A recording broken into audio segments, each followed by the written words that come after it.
Ойлап көрші, неге кей медициналық орталықтарға халық бірден сеніммен қарайды? Өйткені олардың сапасы мен қауіпсіздігі нақты стандарттармен өлшенеді. Ал егер ол әлемдік деңгейдегі GCI халықаралық стандартымен расталса, бұндай орталық тек елдің ішінде емес, бүкіл әлемде мойындалады. GCI Joint Commission International бұл ақш-та орналасқан, әлем мойындаған медициналық сапа мен қауіпсіздік аккредитация жүйесі. Бұл аурухананың әрбір үдерісін, құралдың тазалығынан бастап, дәрігердің іс-әрекетіне дейін, науқастың қауіпсіз қозғалысынан бастап, төтенше жағдайға дайындыққа дейін тексереді. Шымкент жүрек орталығы 2027 жылы GCI аккредитациясынан өтуді мақсат етеді. Осы тақырыпта Шымкент жүрек орталығының сапа мен қауіпсіздікке жауапты бөлімінің басшысымен сұхбат өткізіп, сұхбатта аккредитацияға анықтама беруден бастап, GCI аккредитациясы туралы және оған дайындық барысын талқыладық. Ассалаумағалейкум, құрметті көрермендер. Біздің YouTube арнамызда кезекті шығарылымға қош келдіңіздер. Бүгін өте маңызды тақырыпты талқылайық деп отырмыз. Ол GCI аккредитациясы. Бұл халықаралық деңгейдегі стандарттау жүйесі. Қандай да бір мекеме осы GCI аккредитациясын өткен жағдайда, ол халықаралық деңгейде мойындалатын болады. Осыған орай біз бүгін осы біздің Шымкент жүрек орталығының сапа менеджменті және пациенттер қауіпсіздігі департаментінің директоры, аккредитация бойынша тәуелсіз сарапшы Амандияр Дистиярұлы Алдияр мырзаны шақырып отырмыз. Құрметті Амандияр Дистиярұлы, мен сізден сұрайын деген бірінші сұрағым, жалпы аккредитация дегеніміз не? Бірінші осыдан бастасақ, қарапайым тілде түсіндіріп берсеңіз. Қайырлы күн, құрметті біздің көрермендер, құрметті біздің YouTube арнамыздың көрермендері. Менің есімім Алдияр Амандияр Дистиярұлы. Мен осы Шымкент жүрек орталығының сапа менеджменті және қауіпсіздік департаментінің директоры болып табыламын. Ерлан мырза, жаңағы сұрағыңыз бойынша аккредитация дегеніміз не? Аккредитация дегеніміз бұл белгіленген стандарттарға мекеменің және де мекемеде бекітілген жүйелердің сәйкестік деңгейі. Келесі сұрағым, жалпы GCI деген ол қандай стандарт және оның әлемдегі орны қандай? Неге біз оған ұмтылып жатырмыз? Енді тарихқа үңілетін болсақ, Joint Commission дейді, ол біріккен ұйым, осы 20 ғасырда, яғни 1917 жылдары құрылған болатын Америкада. Одан кейін Joint Commission International, то есть GCI арнайы ұйымы, ол осы 1994 жылы құрылған болатын. Содан бері бұл ұйым барлық дүниежүзі бойынша медициналық мекемелерге ең сапалы және негізделген практиканы енгізумен айналысып келеді.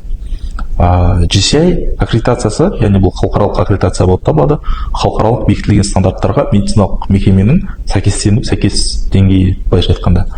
Қазіргі таңда біздің Қазақстанда 8 медициналық мекеме GCI стандарттарын өткен. Соның ішінде осы біз Шымкент жүрек орталығы 2027 жылы осы халықаралық стандарттарға сәйкестігін анықтау бойынша өту жоспарлап отырмыз. Түсінікті, Амандияр Дистиярұлы, жалпы менің түсінгенім бойынша GCI ол бүкіл дүние жүзіндегі осы медицина мекемелеріне аккредитациядан өткеннен кейін сертификат беретін ұйым. Айтқан кезде олардың халықаралық стандарттың талаптарына сай емес екендігін тексеріп және соған сәйкес сертификат беретін ұйым, дұрыс па? Жоқ, енді бұл жерде тек қана сертификат беру деп айтқанымыз қате болып табылады. Өйткені сертификат GCI-дің өтудің мақсаты бұл сертификат алу немесе ол жақтан былайша айтқанда бір статуэтка алу мақсат емес. GCI-ді медициналық ұйым ол өзі үшін біріншіден өтеді. Өзінің осы медициналық ұйымның деңгейі қаншалықты халықаралық деңгейде екенін анықтау үшін және де өзіндегі осы процестерді, медициналық процестерді, жүйелерді халықаралық стандарттарға сәйкестендіру болып табылады. Енді біз енді Астанада UMC мысалға GCI өткен болатын. Ол жерде нақты аңғарғанымыз және ол әріптестерімізден осы пікір алмасу барысында білгеніміз, ол кісілердің атап өтетін жайты, ол GCI-ді комиссия келіп өткізу маңызды емес, GCI-ға дайындық маңызды. GCI-ді, яғни осы GCI-да бекітілген стандарттарды біздің медициналық ұйымдағы мекеменің қызметкерлері өзінің бойына сіңіру маңызды. Бұл сол бекітілген стандарттарды күнделікті жұмысында сол ретімен жасап, ешқандай да қатесіз науқасқа барынша қауіпсіз етіп жұмыс атқаруымыз. Бұл жерде басты назарда науқас. Сол науқастың мүддесі біз үшін бірінші орында болуы тиіс. сертификаттар ол кейін алына беретін жай. Енді GCI ұйымы тек қана сертификат, бұл GCI өткізумен айналыспайды. Ол мекеме сонымен қосымша олар білім берумен де, оқытумен де, консалтингпен де айналысады. Сондықтан да бұл бір сол мекеменің бір былайша айтқанда тарап тамақшасы болып табылады. Түсінікті. Сіз жаңа басында өзіңіз атап өткендей, осы GCI аккредитациясының негізгі қоятын екі бағыты бар. Бұл сапа және қауіпсіздік. Сіздің ойыңызша неге осы екі негізгі бағытты таңдап отыр? Енді GCI негізгі стандарттары бұл мекеменің ұйымның бүкіл ішіндегі қызметтерді реттейді. Ол тек қана медициналық көмек көрсетуде емес, ол науқастың мекемеге кіруінен науқастың мекемеден емделіп шыққанға дейінгі бүкіл қадамдарында бекітілген стандарттар. Науқастың құқығы, эпидемиологиялық бақылау, науқастың қауіпсіздігі, медициналық процедуралар, халықаралық бізде 6 мақсат бар. Солардың барлығы осы GCI стандарттарына қамтылады. Сапа дегеніміз, мысалы Генри Форд өзінің бір сөзінде айтады, сапа деген ол қандай да бір іс-әрекетті ешкім қарап тұрмаса да дұрыс жасау болып табылады. Яғни бізде медицинада да бұл өте маңызды деп саналады. Өйткені науқасқа мысалы түндегі дежурстволарымыз бар, кезекшіліктеріміз бар. Ол кезде мысалы біздің медбикелер, дәрігерлер қарайды. Сол кезде біздің медбикелер, біздің дәрігерлер, медициналық қызметкерлер науқасқа медициналық көмекті былайша айтқанда бақылап тұрмаса да барынша жақсы деңгейде бекітілген стандарт бойынша көмек көрсету бұл сапа болып табылады. Ал қауіпсіздік дегеніміз, мынау медициналық мекемеде біздің қызметкерлер күнделікті науқастарға көмек көрсетіледі. Сол емдеу барысында емдеу тактикасы немесе науқасты жатқызбау туралы шешімдер қабылданады. Сол жерде бірінші мақсатта біз науқастың мүддесін қоямыз.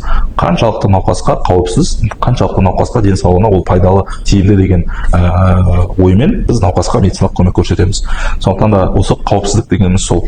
Сонымен қатар осы медициналық мекемеде бізде халықаралық қауіпсіздіктің 6 стандарты бекітілген. Сол бойынша біз барынша барлық бағыттар бойынша жұмыс атқарамыз. Керемет, Амандияр Дестиярұлы, өте толыққанды жауабыңызға. Осы сіздің сөзіңізден түйіп отқаным, сапа мен қауіпсіздік екі бағыт айтып отыр. Жалпы осы аурухана, кез келген медициналық мекемеде көптеген өзінің құрамдас бөліктері бар. Олар дәрі-дәрмек, тамақтану, әртүрлі жабдықтар, медициналық услуг, сервис, тағыста айта берсек көп та. Соның барлығын осы сапа мен қауіпсіздікке бөліп болған. Егер сапа жоғары деңгейде болса, нәтиже болады. Ал егер қауіпсіздік жоғары деңгейде болса, онда пациенттерге ешқандай қауіп зиян болмайды. Амандияр Дестиярұлы, келесі сұрайын деп отырғаным, біздің өзіміздің Қазақстанда да ұлттық аккредитация бар, соның GCI мен қандай айырмашылығы бар? Ұлттық аккредитация бұл біздің Қазақстан Республикасының заңнамасына және Қазақстан Республикасының медициналық өзіміздің кодекске сәйкес бекітілген болатын. Бірақ осы стандарттардың 80% сол халықаралық GCI стандарттарынан алынған болатын. Яғни былайша айтқанда айырмашылық тек қана 20-25%-ді құрайды. Халықаралық біздің стандарттарда былайша айтқанда өлшейтін критерийлер болады стандарттарда. Біздің халықаралық стандартта бір 700-800-ге жуық өлшенетін критерийлер болатын болса, GCI стандартында осы соңғы 8-ші шығарылым бойынша ол 1300-1500-ге дейін бағанағы көрсеткіштерді құрайды. Яғни біз сол талаптарға сәйкес келуіміз керек. 1500-1300 талапқа сәйкес келуіміз керек. Яғни GCI-дің талаптары ол халықаралық стандарттан едәуір үлкенірек болып табылады. Амандияр Дестиярұлы, мынау GCI аккредитациясын өту үшін белгілі бір процесстер бар, этаптар бар. Сол жалпы бұл процесс оңай ма, әлде күрделі ма? Қалай баға берер едіңіз өзіңіз? Дайындық. GCI аккредитациясының дайындықтың негізіндегі кезең этаптардан тұрады. Біздің мекеме қазіргі таңда осы біздің мекеме туралы айтатын болсақ, біз қазір өзімізді гэп анализ жасадық, яғни өзіміздің осы бекітілген GCI стандарттарына қай тұсымыз сәйкес еместігін анықтадық. Сол бойынша біз қазір жол картасын әзірлеудеміз. Соған сәйкес біз енді жылдан бастап іс-шараларды атқаратын боламыз. Енді GCI стандарттары бұл айттық қой, жаңа тек қана медициналық көмекті бекітіп қана қоймайды, ол мекеменің бүкіл жүйесіне өзінің талаптарын қояды. Бұл жұмыскерлермен жұмыс жасау, біздің науқастармен қарым-қатынасымыз, науқастарға медициналық көмектің стандарттары, науқастың құқықтары, міндеттері, эпидемиологиялық ауруханадағы жағдай, және құрылыс болсын, ол бүкіл мекемеге қатысты бүкіл стандарттарды, талаптарды ауқымды қамтитын стандарттар болып табылады. Аманжан Дестерұлы, бұйыртса, біздің орталық 2027 жылы осы GCI аккредитациясын өтуді жоспарлап отыр. Жалпы осы GCI аккредитациясын өткеннен кейін біздің пациенттердің алдында және халықаралық деңгейде біздің мәртебемізге әсер етеді ме ол бәрі? GCI стандарты бұл әрине халықаралық аренада біздің ұйымымызға өзінің белгілі бір беделін беретін болады. Өйткені қарайтын болсақ, GCI-да осы әлемнің 100-ден астам мемлекетінде 1200-ден астам ұйым осы аккредитацияны өткен болатын GCI аккредитациясын. GCI аккредитациясы бұл біздің мекемеге танымалдылық қосады кішкене, және де осы біздің мекеменің халықаралық стандарттарға сәйкес медициналық көмек көрсететініміздің бір дәлелі екені болып табылады. Сонымен қатар енді мынандай бір ұғымдар, процесстер болады. Мысалға халықаралық біздің Шымкент қазір 3-ші мегаполис болғандықтан біздің Шымкентте шетелдің азаматтары көптеп өмір сүріп және жұмыс атқарып жатыр. Ол кісілердің мысалы сақтандыру полистері бар.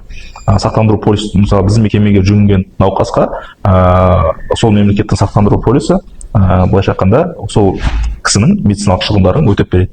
Ал медициналық сақтандыру компаниясы міндетті түрде сол медициналық мекемеге өтіп беру барысында осы ұйымның қаншалықты сол өздерінің сақтандырылған науқасына халықаралық стандарттарға сәйкес медициналық көмек көрсетілгендігі туралы ақпарат сұрайды.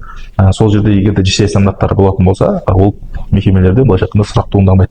Енді бұл GCI-ді біз тек қана ол үшін өтпейміз. Бұл GCI, тағы да айтып өтемін, бұл өмір сүру салты, бұл мекемедегі бекітілген стандарттарға жоғары деңгейде сәйкес болуымыз, біздің әрбір қызметкеріміз науқастың мүддесін жоғары қойып, науқасқа барынша сапалы, қауіпсіз медициналық көмек көрсету болып табылады. Сол түсінікпен, сол оймен әрбір қызметкер былайша айтқанда жұмыс жасап өмір сүруі тиіс.